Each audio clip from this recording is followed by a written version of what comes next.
الفاتحہ۔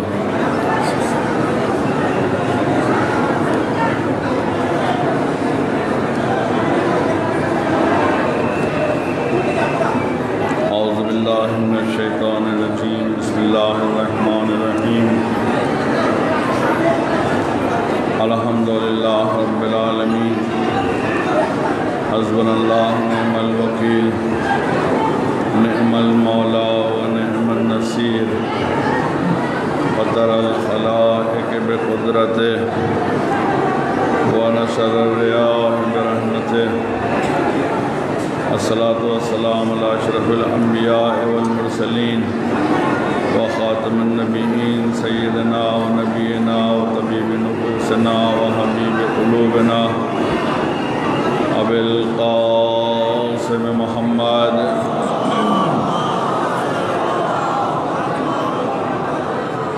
و اہل بیت الطیبین الطاہرین المعصومین المظلومین، ولعنۃ الدائم علی اعدائہم اجمعین من یومنا ھذا الی قیام یوم الدین۔ اما بعد، فقال اللہ تبارک و تعالی فی القرآن الحکیم، بسم اللہ الرحمن الرحیم، انا علینا للہدی، صلاۃ و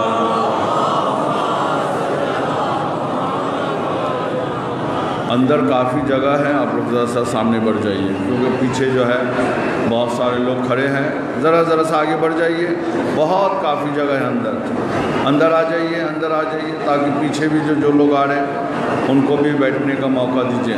آ جائیے، سامنے آ جائیے، بہت جگہ ہے، سامنے آ جائیے، جلدی، وقت زیادہ نہیں ہے۔ اور ایک بات میں سب سے پہلے آپ تمام مومنین کو بتائے دے رہا ہوں، جب تک کہ ہمارا مکمل مجلس ختم نہ ہو جائے اس وقت تک آپ لوگ اٹھیے گا نہیں۔ ہم تھوڑا سا فضائل پڑھیں گے، آج کا تاریخی مصائب پڑھیں گے، اور اس کے بعد جو ہے آپ لوگ جو ہے ماتم کے لیے کھڑے ہوئیے گا۔ میرے مصائب کے درمیان میں کھڑے نہیں ہو جائیے گا، ورنہ پھر سب جو ہے بیکار ہو جائے گا۔ آپ لوگ جتنا جلدی بیٹھ سکتے ہیں بیٹھ جائیے، درود پڑھ دیجیے سب مل کر بآواز بلند۔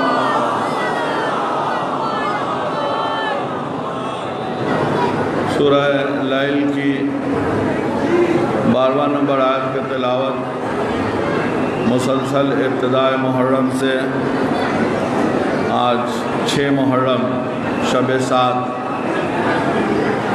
تلاوت کرنے کی سعادت حاصل کر رہا ہوں۔ اس آیت کریمہ میں اللہ ارشاد فرماتا ہے کہ ہدایت کرنے کی ذمہ داری میرے اوپر ہے، چونکہ اللہ نے ہم انسانوں کو پیدا کیا ہے اور ہمیں ہدایت بھی اللہ ہی کرے گا، اور ہدایت کرنے کے لیے اللہ ہادی بنائے گا۔ لہذا اس کائنات میں ہدایت کرنے کے لیے کبھی نبی آئے، کبھی رسول آئے، اور کبھی امامت آئے۔ امامت کا سلسلہ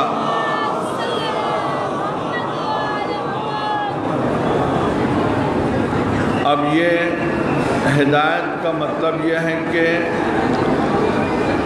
اس عالم ہستی کو ظلمت سے نکال کر نور کی طرف لانا۔ ہم لوگ جہالت میں نہ رہے، ہم لوگ گمراہی میں نہ رہے، بلکہ اللہ چاہتا ہے کہ ہم سب ہدایت پا کر اور اس دنیا میں بھی کامیاب زندگی گزارے اور آخرت میں بھی کامیاب رہیں۔ انبیاء مرسلین کا جنہوں نے کہنا نہیں مانا، ان کے ہدایت پر نہیں چلے، کل قیامت کے میدان میں اللہ ایسے لوگوں کو جہنم میں ڈالے گا، اور جب جہنمیوں سے سوال کیا جائے گا کہ تم جہنم میں کیوں آ گئے، تو وہ یہی اسی بات کا تکرار کریں گے، لو کنا نسمع او ناقل ما کننا اصحاب السعیر، اگر ہم نبیوں کا کہنا سنتے اور مانتے تو آج ہم جہنم میں نہیں ہوتے۔ چونکہ ہم انسان محتاج ہدایت ہے، لہٰذا تا صبح قیامت تک جب تک انسان ہے تب تک اللہ کا ہادی بھی اس دنیا میں ہے۔ اس دنیا کا آغاز ہوا ہے نبی سے اور دنیا ختم ہو جائے گا امام پر۔ درود پر مولا لکل شیء ہدی و رحمتاً، اللہ نے ہر چیز کو ہدایت بھی کیا ہے اور رحمت بھی نازل کیا ہے۔ والذین آمنوا وعملوا الصالحات وآمنوا بما نزل علی محمد، یہ کل میں اس آیت کی تلاوت بھی کر چکا ہوں اور بیان کر چکا ہوں کہ اللہ ارشاد فرماتا ہے کہ جن لوگوں نے ایمان لایا اور عمل صالح انجام دیتے ہیں ان کو چاہیے کہ اس چیز پر بھی ایمان لائے جو میں نے محمد مصطفیٰ صلی اللہ علیہ وآلہ وسلم جو ان کے اوپر نازل کیا ہے اس کے اوپر بھی ایمان لائے۔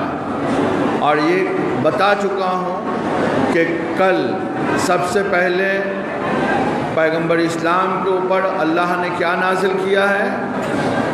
سورہ حدید کی 25 نمبر آیت، وَأَنزَلْنَا الْحَدِيدَ، اللہ نے رسول اللہ پر حدید نازل کیا ہے، لوہا حدید یعنی ذوالفقار۔ کل ڈیٹیل بتا چکا ہوں، آج میں صرف مختصر اشارہ کر رہا ہوں۔ سب سے پہلا چیز جو رسول اللہ پر نازل ہوئی ہے وہ کیا ہے؟ وہ حدید یعنی ذوالفقار۔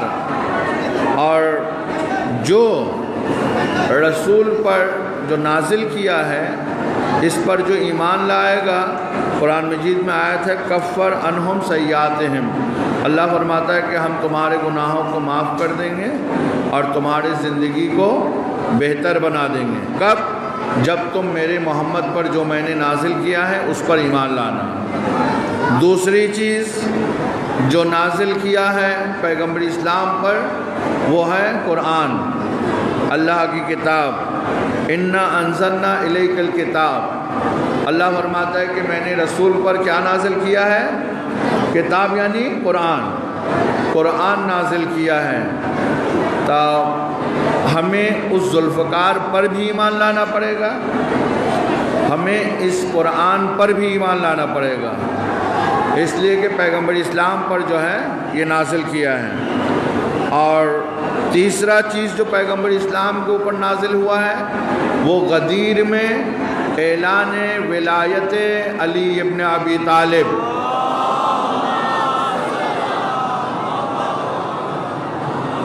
یا ایھا الرسول بلغ ما انزل الیک من ربک وان لم تفعل فما بلغت رسالتہ واللہ یعصمک من الناس، اے رسول آپ کے اوپر جو میں نے نازل کر چکا ہوں اس پر بھی ایمان لانا ہے۔ قرآن مجید کی آیت ہے جو میں نازل کر چکا ہوں، تو کیا نازل کیا ہے؟ اعلان ولایت۔ پیغمبر اسلام نے خطبہ دیا، لوگوں میں عنقریب اس دنیا سے چلے جاؤں گا، تمہارے لیے دو قیمتی چیز چھوڑ کر جا رہا ہوں، ایک اللہ کی کتاب اور دوسرے میرے اہل بیت، دونوں سے جڑے رہنا۔ اور اس کے بعد پھر دونوں ہاتھوں سے حضرت علی علیہ السلام کو اٹھایا اور اعلان کیا من کنت مولا ہو فہذا علی مولا۔ درود پڑھ دے مولا عالم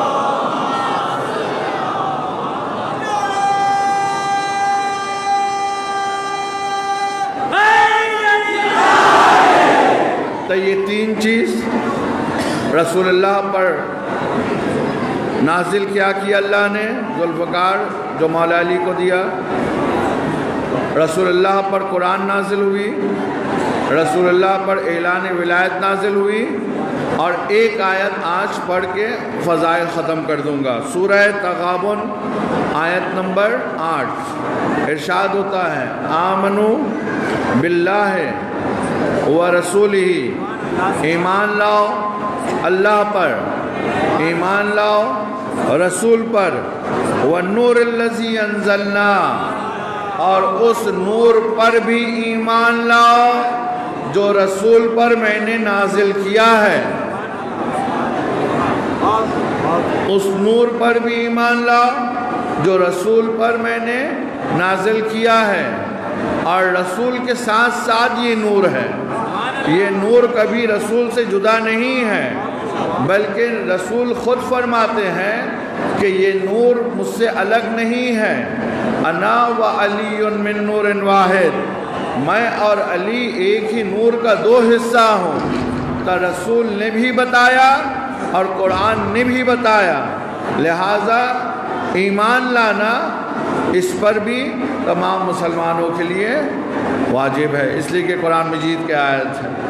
اسلام دین محبت ہے، اسلام دین الفت ہے، اسلام نے لوگوں کو دعوت دیا ہے، ہدایت کیا ہے انسان کے فلاح اور بہبودی کے لیے، تاکہ انسان کو نجات ملے۔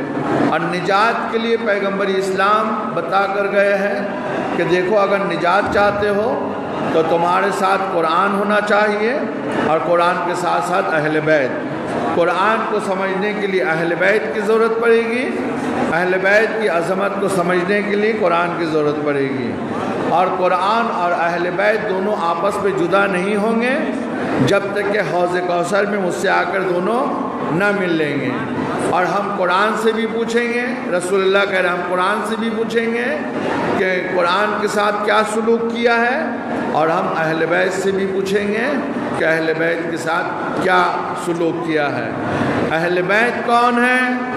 محمد پیغمبر اسلام سے جب پوچھا کہ آپ کا اہل بیت کون ہیں، تو پیغمبر اسلام نے چادر منگوا کر، چادر کے اندر لے کر، جمع کر کے، ہاتھ اٹھا کے دعا کر کے بتایا اللہم ہؤلاء اہل بیتی، پروردگارہ تو راضی رہنا، تو گواہ رہنا کہ یہی میری اہل بیت ہے۔ چادر کے اندر کون تھے رسول اللہ کے ساتھ؟ علی تھے، محمد علی تھے، فاطمہ تھی، حسن تھے اور حسین، یہ رسول اللہ کی جو ہے اہل بیت ہے۔ رسول چادر کے اندر لے کر بتا دیا ہے کہ صحابہ کا مقام الگ ہے، ازواج رسول کا مقام الگ ہے، اور جو چادر کے اندر ہے یہی میرے اہل بیت ہے۔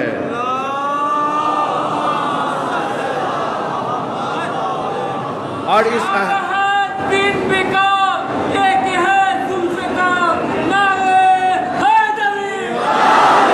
اسی اہل بیت کی محبت کو قرآن مجید نے اجر رسالت قرار دیا ہے۔ اہل بیت سے محبت کا حکم دیا گیا ہے، بغض رکھنے کے لیے نہیں، دشمنی کے لیے نہیں، اہل بیت سے محبت کیجیے۔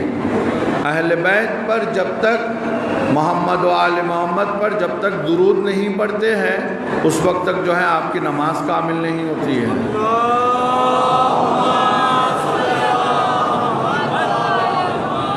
لیکن افسوس کی بات یہ ہے پیغمبر اسلام اپنے زندگی میں دین اسلام کے تمام حکم کو پہنچایا، اہل بیت کو بھی پہچانوایا، اہل بیت کے دروازے میں کھڑے ہو کر مسلسل سلام کیا کرتے تھے، السلام علیکم یا اہل بیت النبوہ، اے اہل بیت نبوت آپ پر میرا سلام ہو۔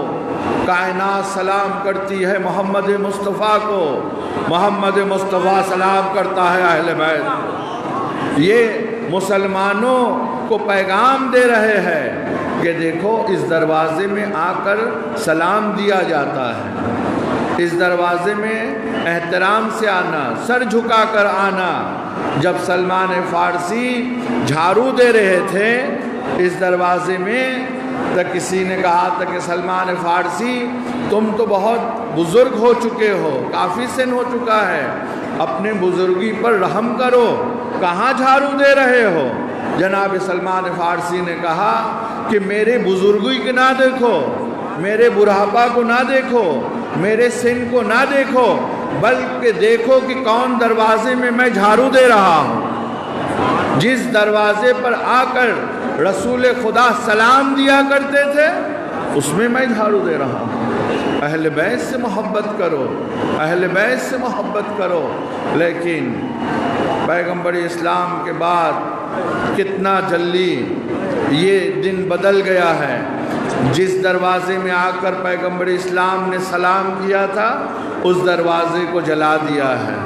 جو علی کو بلند کر کے بتایا تھا یہ علی مولا ہے میرے بعد، اس علی کے گردن میں رسی کا پھندا ڈالا گیا ہے۔ علی کو شب 19 رمضان سر پر ضربت لگائی گئی ہے۔ 21 رمضان کو مولا علی کی شہادت ہو جاتی ہے۔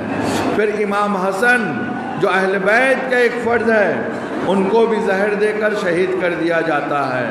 اور پھر امام حسین علیہ السلام جو پنجتن کے آخری فرد تھے ان سے یزید جیسے ہی معاویہ مر گیا یزید تخت نشین ہوا، اور تخت نشین ہو کر اس نے امام حسین سے بیعت طلب کیا۔ امام حسین نے انکار بیعت کیا اور نانا کی دین کو بچانے کے خاطر امام حسین نے مدینہ چھوڑ دیا۔ مدینہ چھوڑ کر مکہ آ گئے، مکہ بھی چھوڑ دیا، مکے کو چھوڑ کر کربلا پہنچ گئے۔ کیوں کربلا آئے امام حسین؟ اس لیے کہ نانا کا دین کو بچانا ہے، قربانی دینے کے لیے آئے ہیں۔ اپنے ساتھ عورتوں کو لے کر آئے ہیں، اپنے ساتھ 6 مہینے کا بچہ علی اصغر کو لے کر آئے، اپنے ساتھ 4 سال کی بیٹی سکینہ کو لے کر آئے ہیں۔ اس لیے کہ زینب نے کہی تھی بھیا حسین ہم بھی دین بچائیں گے آپ کے ساتھ، مرد آپ کے ساتھ رہیں گے، عورتیں میرے ساتھ رہیں گی۔ علی اصغر آپ کے گود میں تیر کھائے گا، سکینہ میرے گود میں تماچا کھائے گی۔ بس عزادارو آپ تیار ہو گئے، آمادہ ہو گئے رونے کے لیے۔ شب 7 محرم، 7 محرم سے خیام حسینی میں پانی نہیں ہے۔ کل کا دن جو آئے گا نا پانی نہیں ہے، پانی ختم ہو چکا ہے۔ اب کل سے آل محمد، اہل بیت، خاندان رسالت، حسین کے گھر والے سب پیاسے رہیں گے، سب تیمم کر کے نماز پڑھیں گے۔ عزادارو جب جناب قاسم، آپ ان کے ڈیٹیل سے مسائل سن چکے، میں بہت مختصر کر دیا میں نے کہ جناب قاسم امام حسن علیہ السلام کا نشانی، سب سے پہلے تو امام حسن کے نشانی کو جناب قاسم کو آقا حسین اجازت جنگ کی نہیں دے رہے تھے۔ جب وہ تعویذ نکال کر پیش کر دیا ہے تو امام حسین علیہ السلام نے کیا کیا ہے؟ اجازت دے دیا ہے۔ جناب قاسم میدان میں آئے، عمر سعد کو پکارا، اے عمر سعد یہ بتا کہ تو نے آج پانی پیا ہے یا نہیں؟ عمر سعد کہتا ہاں پانی پیا۔ یہ 10 محرم کی بات ہے، ہاں میں نے پانی پیا ہے۔ اتنا بتا کہ تو نے اپنے جانور کو پانی پلایا ہے یا نہیں؟ آپ سب میرے طرف متوجہ رہے، میں مسائل کو ختم کروں گا، آپ لوگ اٹھ جائیے گا، بہت جلدی ختم کر دوں گا۔ اے عمر سعد تو نے پانی پیا؟ کہتا ہاں پانی پیا۔ اپنے جانور کو پانی پلایا؟ کہتا ہاں جانور کو پانی پلایا۔ ایک مرتبہ مڑ کر امام حسین کے طرف دیکھ کر اشارہ کرتے ہیں تو کہتے ہیں جناب قاسم عمر سعد تو خود بھی پانی پیتا ہے، اپنے جانور کو بھی پانی پلاتا ہے۔ دیکھ نواسہ رسول جو گرمی میں سر جھکائے کھڑے ہیں، آج 3 دن سے حسین نے پانی نہیں پیا ہے۔ حسین 3 دن سے تیمم کر کے نماز پڑھ رہے ہیں۔ بس جناب قاسم اتنے چھوٹے تھے، امام حسین علیہ السلام نے جناب قاسم کے سر میں امامہ رکھا، تحت الحنک کھول دیا، گریبان چاک کر دیا۔ گریبان چاک کرنے کا مقصد کیا تھا؟ اس لیے کہ جب یہ بچہ میدان میں جائے گا، گریبان چاک اس لیے کیا کہ یہ یتیم ہے، یتیم کا نشانی ہے، ہو سکتا ہے کہ کوئی اس پر رحم کھائے۔ ہو سکتا ہے کہ قاسم پر کوئی رحم کھائے، لیکن ایک ایک کر کے جب دشمن جناب قاسم کے مقابلے میں آتا رہا، جناب قاسم واصل جہنم کرتے رہے۔ ایک بہت بڑا پہلوان تھا ازرق نامی، اس سے جب کہا جاؤ تم قاسم کے مقابلے میں، اس نے کہا کہ میرے 4 لڑکے ہیں، اس میں سے کسی کو بھیج دو۔ چاروں لڑکا کو جناب قاسم نے واصل جہنم کیا۔ اب ازرق پہلوان وہ جناب قاسم کے مقابلے میں آ گیا۔ امام حسین دیکھ رہے تھے، جناب زینب سے کہا قاسم کے ماں سے کہو دعا کرے، اس لیے کہ بہت بڑا پہلوان آ رہا ہے، میرا قاسم چھوٹا ہے، میرا قاسم کم سن ہے۔ عزادارو جیسے ہی وہ پہلوان جناب قاسم کے مقابلے میں آیا، جناب قاسم نے اس کو بھی واصل جہنم کر دیا۔ عمر سعد نے کہا کہ نہیں ایک ایک کر کے جاؤ گے، قاسم کو قتل نہیں کر سکو گے، ایک ساتھ حملہ کرو۔ بس اب کیا تھا کہ لاکھوں میں قاسم تنہا تھا، چاروں طرف سے ہزاروں لشکر نے حملہ کر دیا، کسی نے تیر سے، کسی نے تلوار سے، کسی نے نیزے سے، جناب قاسم گھوڑے سے زمین میں آ گئے۔ اب ہزاروں گھوڑے جو جناب قاسم کے بدن کے ٹاپ، گھوڑوں کی ٹاپ پڑ رہی ہے۔ عزادارو اگر گھوڑے کے ایک ٹاپ پڑ جائے تو انسان کو برداشت کرنا مشکل ہو جاتا ہے، یہاں ہزاروں ٹاپ جناب قاسم کے بدن میں پڑ رہے ہیں۔ جب بھی گھوڑوں کی ٹاپ پڑتی ہے جناب قاسم کہتے ہیں چچا، اے چچا میری مدد کرو، اے چچا میری مدد کرو۔ یہاں امام حسین حضرت عباس اتنے بڑے لشکر کو ہٹانے میں ہے، لشکر کو ہٹا رہے ہیں، ادھر کا گھوڑا ادھر، ادھر کا گھوڑا ادھر، جناب قاسم گھوڑوں کے ٹاپوں سے پامال کر دیے گئے۔ اب جب امام حسین آئے تو کیا دیکھا کہ قاسم زمین میں ایک جگہ نہیں ہے، بلکہ جناب قاسم کا بدن بکھر گیا، ایک ٹکڑا یہاں، ایک ٹکڑا وہاں، مختلف جگہ میں قاسم بکھرے ہوئے تھے۔ کہتے ہیں کہ جب تک قاسم گھوڑے میں تھے تو قاسم تھے، جب زمین میں آئے تو قاسم تقسیم ہو چکا تھا۔ آواز دیتے تھے کہ بیٹا قاسم، تو ایک ٹکڑا آواز دیتا تھا السلام علیکم یا ابا عبداللہ۔ حسین دوڑ کر جاتے ہیں، ٹکڑوں کو جمع کرتے ہیں۔ جناب قاسم کا بدن اٹھانے کے قابل نہیں تھا، امام حسین نے ایک چادر منگایا، چادر میں جناب قاسم کے پامال شدہ جسموں کو جمع کر رہے ہیں۔ جب امام حسین کو ٹکڑوں کو جمع کر رہے ہیں تو امام حسین نے خیال کیا کہ ایک بزرگ ان کے ساتھ دوڑ رہے ہیں، وہ بھی میدان سے ٹکڑوں کو اٹھا رہے ہیں۔ حسین نے پوچھا آپ کون ہیں، آپ کہاں سے آئے ہیں؟ آواز دیا اے بھیا حسین، جنت البقیع سے حسین آیا ہے تمہارے مدد کرنے کے لیے۔ پھر امام حسین نے کیا دیکھا کہ وہ جو گھوڑے جناب قاسم کو پامال کر کے جا رہے تھے، دیکھا کہ ایک بی بی نقاب پوش گھوڑوں کے پیچھے دوڑ رہی ہے۔